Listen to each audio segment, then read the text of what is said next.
Bismillahirrahmanirrahim. Assalamu alaikum to all of you, dear student. How are you all? Today we will be discuss about the physical features of Pakistan, unit number 2, page number 10 and class 5 5th.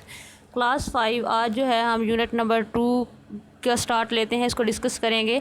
तो ये है physical features of Pakistan, यानी कि पाकिस्तान के मादी खदोखाल कौन कौन से हैं। आज हम इसको स्टडी करेंगे। The surface of the earth is divided into sections, यानी कि जो हमारी ज़मीन की सतह है इसको सेक्शन के अंदर तकसीम किया गया है, इसके सेक्शन बनाए गए हैं। these sections are not are known as plates। ये जो सेक्शन हैं ये प्लेट्स के नाम से जाने जाते हैं। Plates mean are rich layers of earth, यानी कि हमारी जो लेयर है, हमारी अर्थ की सख्तरीन लेयर जो है उसको प्लेट्स कहते हैं। There is a movement in these plates, जहाँ पे हरकत हुई इन प्लेट्स के ऊपर। एंड इट इज़ बिलीव्ड, और यकीन से कहा जाता है, that the continents were formed due to this movement, और यकीन से कहा जाता है कि जब इन प्लेट्स के ऊपर हरकत पैदा हुई तो जो हमारे कॉन्टिनेंट्स से इन मूवमेंट की वजह से बने। ठीक है। In geographical terms are division of earth on the basis of physical features of its surface is called natural or physical division. कहते हैं कि अगर जोग्राफी के लिहाज से देखा जाए तो जो हमारी ज़मीन की जो तकसीम है फ़िज़िकल फ़ीचर की बेस पे जो हमारी ज़मीन की जो डिवीज़न हुई है, हम जो है उस सरफेस को क्या कहेंगे, कुदरती और फिज़िकल डिवीज़न कहेंगे, यानी कि कुदरती और मादी तकसीम कहेंगे। Are the features on the land, यानी कि तमाम जो खुदखाल हैं हमारी ज़मीन पर, surface are called physical feature. हमारी ज़मीन के ऊपर जो तमाम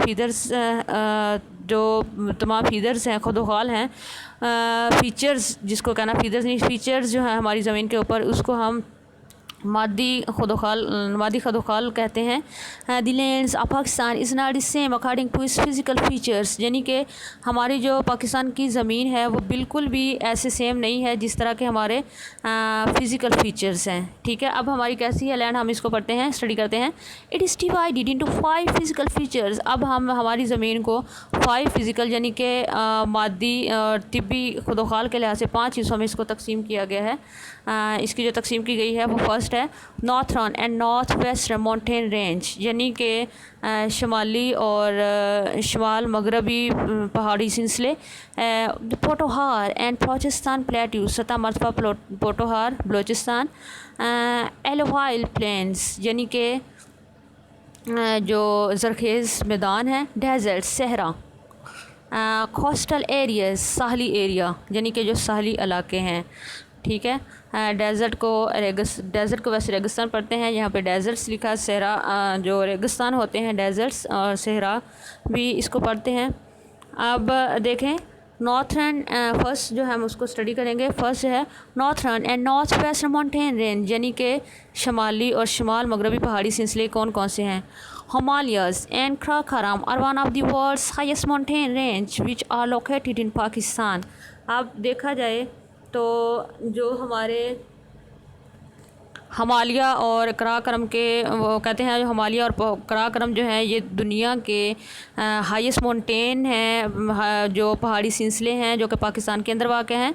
the second highest mountain peak of the world is also located in these range. जो दूसरी पहाड़ी, जो हमारी हाईएस्ट पीक है, जो हमारी दूसरी पहाड़ियाँ हैं, हाईएस्ट पीक है पाकिस्तान, पूरी दुनिया की जो हाईएस्ट सेकंड अगर देखा जाए तो हाईएस्ट माउंटेन पीक जो है वो भी इसी रेंज के अंदर वाक़ है।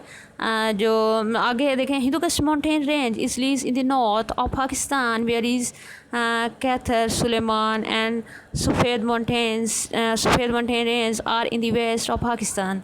अब देखा जाए तो जो हिंदुकुश के जो पहाड़ी सिलसिले हैं, हिंदुकुश के जो पहाड़ी सिलसिले हैं वो भी पाकिस्तान के शमाल में हैं, जबकि जो कवा कैथर, सुलेमान की पहाड़ियाँ, कोह सफ़ेद के जो पहाड़ी सिलसिले हैं वो पाकिस्तान के मगरब में वाक़ हैं। ठीक है।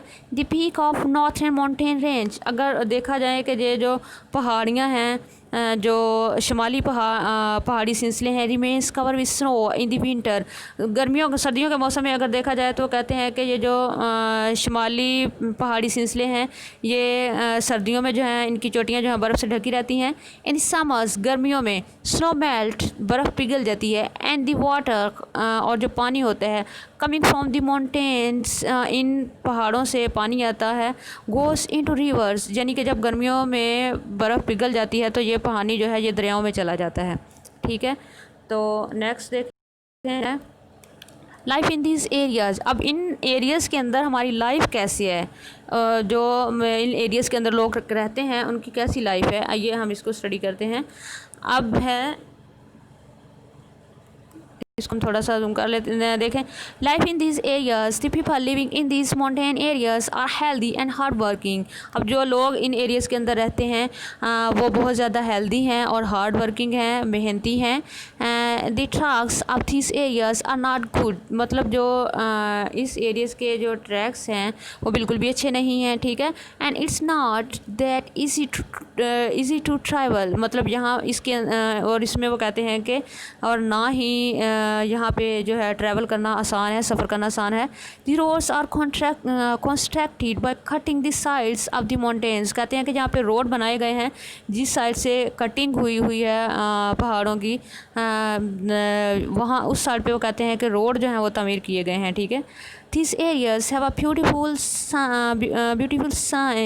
scenic views. अब वो कहते हैं कि जो एरियाज़ हैं उनके जो दिलकश यहाँ पे व्यूज़ पाए जाते हैं, बहुत ही खूबसूरत मंज़र देखने को मिलते हैं। The main occupation of the people, जो मेन ऑक्यूपेशन है जहाँ के लोगों का, of this areas is rearing of gods and sheep, यहाँ के लोगों का मेन जो पेशा है वो भेड़ बकरियाँ पालना है। ठीक है, तो सीनिक यहाँ पे देखें, यहाँ पे लफ्ज़ सीनिक लिखा हुआ है, ये साइन, इसको पहले तो हम इसको पढ़ सकते हैं मंज़र, वैसे जो साइट होता है इसी को सीनिक व्यू कहा गया है कि, और यही हमारी मतलब आज का टॉपिक है। नेक्स्ट जो है टॉपिक हम इसको स्टडी करेंगे। तो स्टूडेंट्स आप लोगों ने इसको बहुत अच्छी तरह से स्टडी करना है, अपने कॉन्सेप्ट के लिए कॉन्सेप्ट आपको होना चाहिए कि इन एरियाज़ के अंदर हो क्या रहा है, माउंटेन रेंज कौन कौन सी है, नॉर्थ वेस्ट माउंटेन रेंज कौन कौन सी हैं। ठीक है, आप लोगों ने इसके कॉन्सेप्ट आप लोगों को इसका होने चाहिए। सो टेक केयर एंड अल्लाह हाफिज़।